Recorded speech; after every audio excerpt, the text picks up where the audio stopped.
This movie, it's as if William Inge, the playwright William Inge, had fallen in his studio, knocked himself unconscious, yet his fingers kept typing. And this was the result. Because somehow the fate of the free world hangs in the balance on an oceanside diner with 4 men and a girl. And that is basically the plot of this movie. But I am very happy that we will have with us this evening the female lead of this film, who, I understand, will be able to provide some explication. So it's a treat that we have the fabulous Terry Moore with us in the house this evening. Still going strong. I didn't think it was strange. I thought it was funny. Well, yes, it's very funny. Was it meant to be that funny? Well, I'll tell you, when Keenan Wynn and Lee Marvin get together and they ad-lib everything, it is funny. Those 2 men are the 2 funniest men I've ever known. And all the scenes with the barbells, they weren't in there. They ad-libbed them. They put them in there. And I had so much fun working with them because they would go on their motorcycles, they'd take me to lunch every day, and they talked to me, the first time that anyone ever talked to me like, you know, men have their own friends and they don't talk that way with women. They talked to me like I was one of the guys. Oh, yeah. And I loved it. And I talked to Lee Marvin the week he died. I called him, he was in the hospital, and he said, I came in here for an ulcer, and they've given me all the wrong medicine. He said, they're going to kill me before I get out of here. And they did. And I don't know if you know this. You remember the scene where he throws me around and the knife and everything? Well, it looks so scary. But I'll tell you, he never touched me. And I actually passed out at the end of the scene because it was so scary, and he is so real. But he was a commando in World War II. He was one of 2 that came back from Saipan of his unit. And the other soldier talked to me, and he said he had never seen any soldier as brave as Lee Marvin. And he said that he always wanted to be Captain Marvel. And he said when the war was over, he was going to come to Hollywood and become a movie star. And that's what he did. And so everything you saw was really, you know, Lee Marvin, I mean, commando. Well, that was tremendous, fight combat that you 2 had. And you actually did that with every guy in this movie. You were given as good as you got in this movie, Well, I'll tell you, I never loved working so much with any 2 people as I did Lee and Keenan.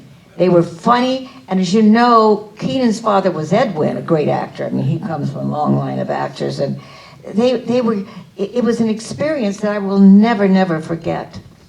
But it's such a weird movie. How? I mean, it's funny. Explain to me why it's weird. Well, because it's... It's what? Come on, Alan. Well, it's inexplicable to me, as I said, because it is all stage bound. It takes place in this one location. That's why I made the reference of the Shack Out. Shack Out on 101. Out on 101, okay. I'm curious what the director of this film, who went on to make The Leech Woman, which is a really kind of a terrific movie as well. What do you make? The Leech Woman, with okay. our friend Colleen Gray. He went on to make that. Mm-hmm. What was he like? What was his attitude making this film? Because it is such an odd combination. I mean, you got to face it. When there's a love scene that's played as a question about the Constitution and the Bill of Rights and all this as foreplay, that's an unusual little bit of business. Well, they just don't do that anymore. We used to be patriotic, you know. We used to be proud to be Americans and all of that. I mean, the world has changed, unfortunately. Back then, in the 50s, people were still proud and of the Constitution and all those things. Now, see, I still am. Absolutely, absolutely.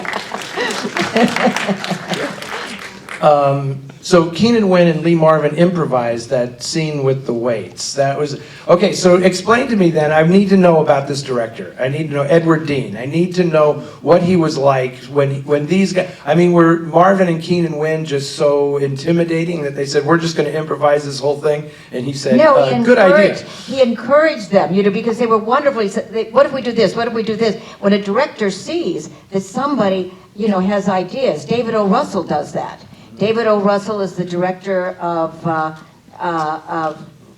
on, last year he won the Academy Award. American Hustle was the film and this he did year, last American year, yeah. Hustle. And he lets his actors improvise. I just finished starring in a movie in Massachusetts, and the director gave us leeway to do that. And it's wonderful when you can do that. I love it. Now, Elia Kazan would take things, like you said, that love scene that we were talking about, all those things. He would take a scene that would be explanatory like that and make it into a love scene.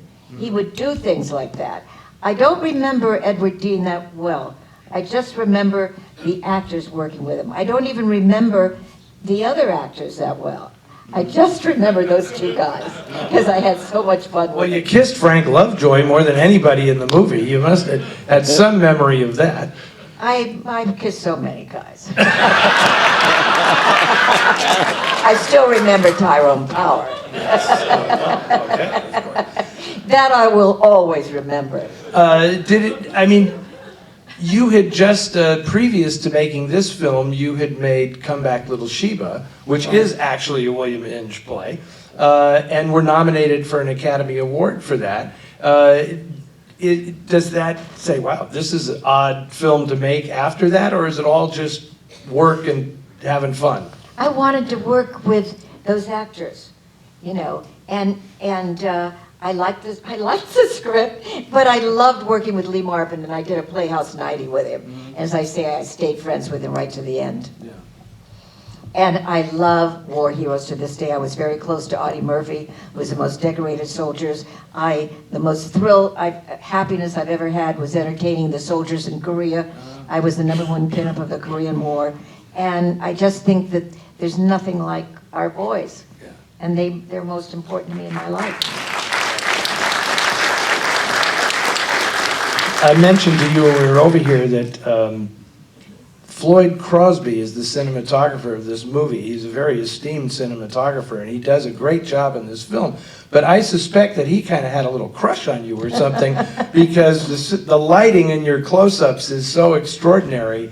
It just pops, and you got the little extra kick light in the eyes, and he loved having you come through doorways from shadow into light, and you just look like $1 million in this movie. Thank you. Well, I had the best photographer ever at Come Back Little Sheba, Jimmy Wong Howe. Yeah. He was probably the best photographer we've ever had in motion pictures.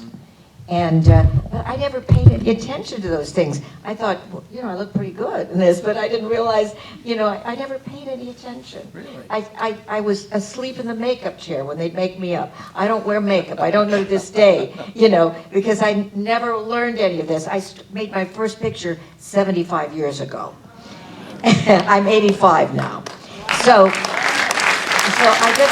I've been in movies all my life, and I don't know anything else. Yeah, that's amazing.